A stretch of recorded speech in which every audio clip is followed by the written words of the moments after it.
जोहार साथियों, मैं मुकेश बिरुआ। सुप्रीम कोर्ट ने झारखंड सरकार को आदेश दिया कि सारंडा को 23 जुलाई 2025 तक सेंचुरी घोषित करें। सारंडा में वन अभयारण्य यानी सेंचुरी बनाने के मामले की सुनवाई सुप्रीम कोर्ट में हुई।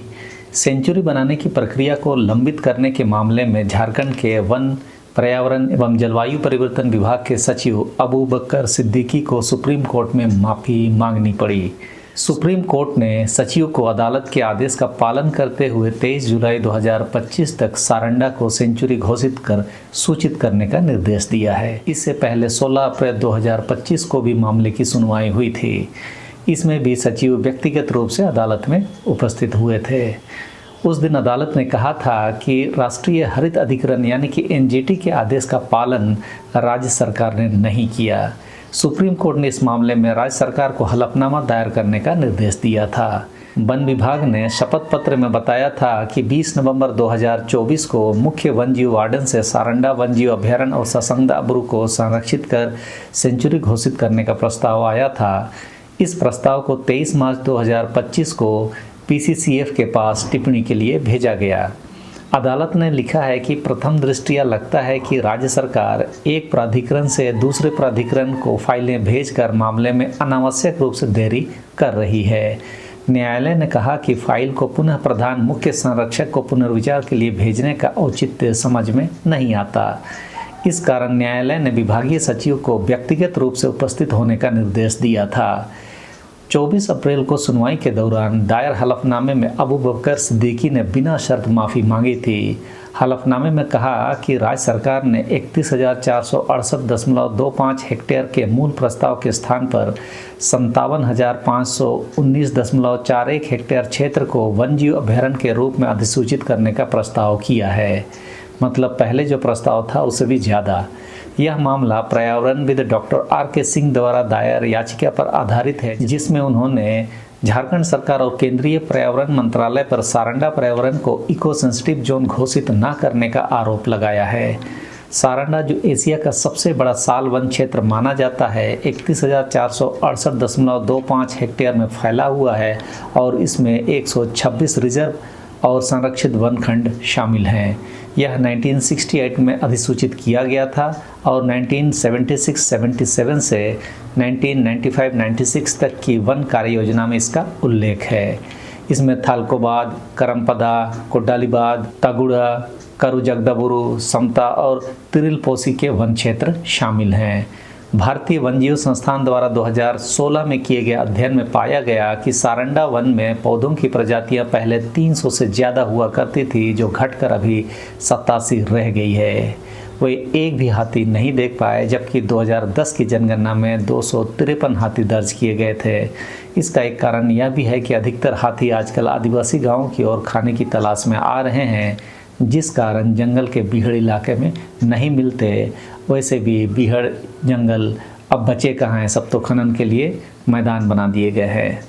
अपीलकर्ता ने यह दावा किया कि यदि इसे पारिस्थितिकी दृष्टि से संवेदनशील क्षेत्र के रूप में अधिसूचित किया जाता है तो अभयारण्य की विविधता संरक्षित रहेगी और अभयारण्य के लिए हानिकारक सभी गतिविधियां नहीं की जाएगी, यहाँ तक कि खनन भी। यह बात बिल्कुल सही है कि सारंडा जैव विविधता से भरा साल का एशिया का सबसे बड़ा जंगल रहा है, जो आज के आंकड़ों के हिसाब से तो समाप्त सी हो गई है। जंगल आंदोलन के कारण भी सारंडा जंगल को काफ़ी नुकसान हुआ था और आज माइनिंग के कारण बची कुची साख भी खत्म हो चुकी है।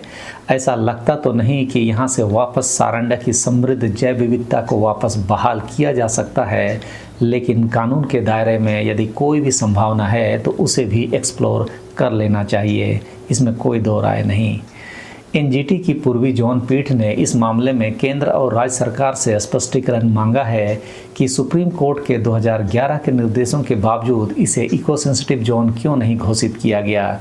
सुप्रीम कोर्ट ने स्पष्ट किया था कि यदि सरकार किसी अभयारण्य में चारों ओर इको सेंसिटिव जोन घोषित नहीं करती है तो उसकी सीमा से 10 किलोमीटर तक का क्षेत्र स्वतः ही इको सेंसिटिव जोन माना जाएगा। सितंबर 2024 में एनजीटी ने झारखंड के सारंडा वन क्षेत्र में पत्थरों के अवैध खनन पर स्वतः संज्ञान लिया था। इस मामले में केंद्रीय पर्यावरण मंत्रालय और झारखंड सरकार को निर्देश दिया गया कि वे इस क्षेत्र में किसी भी प्रकार की स्वीकृति देने से पहले विस्तृत रिपोर्ट प्रस्तुत करें। यह निर्देश वन संरक्षण अधिनियम 1980 की धारा 2 के तहत दिया गया था। इन दोनों मामलों में एनजीटी का उद्देश्य है कि सारंडा वन क्षेत्र की जैव विविधता और पर्यावरणीय संतुलन की रक्षा करना है, जो कि खनन और अन्य मानवीय गतिविधियों के कारण खतरे में है। आदिवासी भी इन इलाकों में जंगलों में रहते हैं। उसके बारे में सरकारों ने कोर्ट के सामने स्पष्ट नहीं किया कि आदिवासी प्रकृति के साथ सहअस्तित्व में हैं, उसी तरह जैसे जंगल के जीव और जंतु। ये बहुत बड़ा दुर्भाग्य की बात है। विधायक सरयू राय ने भी विधानसभा में सारंडा को वन्य प्राणी आश्रयणी घोषित करने का मामला उठाया था, जिसके जवाब में राज्य सरकार ने कहा था कि एनजीटी की कोलकाता इकाई के द्वारा पारित आदेश के अनुसार झारखंड के चीफ कंजर्वेटर ऑफ फॉरेस्ट वन्य प्राणी व मुख्य वन्य प्राणी प्रतिपालक झारखंड द्वारा सारंडा वन को वन्य प्राणी आश्रयणी घोषित करने की औचित्य पर अग्रतर कार्रवाई का निर्देश क्षेत्रीय मुख्य वन संरक्षक सिमुम रीजन जमशेदपुर को दिया गया है। वन जीव गणना एवं अन्य संबंधित बिंदुओं के संदर्भ में डेटा संग्रहण का कार्य सारंडा वन प्रमंडल के स्तर पर प्रक्रियाधीन है। इस काम में भारतीय वन जीव संस्थान से भी सहयोग प्राप्त करने की कार्रवाई की जा रही है। सारंडा वन में हाथी, तेंदुआ, सांभर, चीतल जैसे जानवर मौजूद हैं। योजना का कुल बजट 8.48 करोड़ है, जिसका 10 वर्ष में क्रियान्वयन किया जाना है। लेकिन इस बीच डाउन टू अर्थ ने 4 मार्च 2020 को ईशान कुकरेती की एक रिपोर्ट प्रकाशित की थी, जिसमें यह दावा किया गया कि झारखंड में खनन के लिए रिकॉर्ड से ही 3 वाइल्ड लाइफ सेंचुरी हटा दी गई है। जी हाँ, जो पहले कभी वाइल्ड लाइफ सेंचुरी हुआ करती थी, वे अब दस्तावेजों से गायब कर दी गई। आइए इसे भी समझते हैं। वैसे इलाके जो जंगली जानवरों से खुशहाल होने चाहिए और वो पशु पक्षियों से भरे हुए होने चाहिए, उन्हें लव अयस्क और अन्य अयस्क निकालने के लिए पूरी तरह से खोखला करके खुला मैदान में बदल दिया गया, जो आज की स्थिति है। और यह सब सरकार के हाथों किया गया। सरकार ने लौह अयस्क से समृद्ध पश्चिमी सिंहभूम जिले में 3 वाइल्ड लाइफ सेंचुरी यानी कि वन जीव अभयारण्यों को अपने रिकॉर्ड से मिटा दिया। ये सेंचुरी है सारंडा वन प्रभाग में ससंगदाबुरु, कोल्हान वन प्रभाग में बामियाबुरु और पोड़ाहाट डिवीजन में सोंगरा या टेबो। इस योजना को इस कदर चालाकी से लागू किया गया कि इसकी जड़ तक पहुंचने के लिए किसी को 55 साल पुराने रिकॉर्ड्स खंगालने होंगे। इन सेंचुरी का जिक्र Indian board for wild life, जो कि अब वजूद में नहीं है, द्वारा 24 नवंबर 1965 को जारी एक रिपोर्ट में आया है। यह रिपोर्ट पर्यावरण संरक्षण के लिए बने एक अंतर्राष्ट्रीय शिष्टमंडल के लिए तैयार की गई थी। रिपोर्ट कहती है कि बिहार, उस समय झारखंड बिहार का हिस्सा था, कि बिहार में 7 संरक्षित क्षेत्र हैं, जिसमें 2 राष्ट्रीय उद्यान और 5 वाइल्ड लाइफ सेंचुरी है। वर्ष 1970 के वन अनुसंधान संस्थान की रिपोर्ट में भी इन वनों का जिक्र है।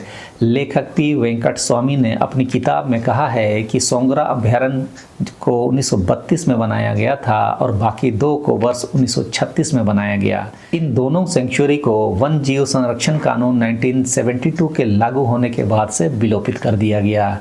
इस कानून को लिखने वाले रिटायर्ड सरकारी अधिकारी M.K. रणजीत सिंह कहते हैं कि अधिनियम कहता है कि इस कानून के आने से पहले अधिसूचित सेंचुरी को सेंचुरी ही माना जाएगा। बावजूद इसके वर्ष 1972 के बाद प्रकाशित सरकार के किसी भी दस्तावेज में बामियाबुरु और सोंगरा सेंचुरी का जिक्र नहीं आया।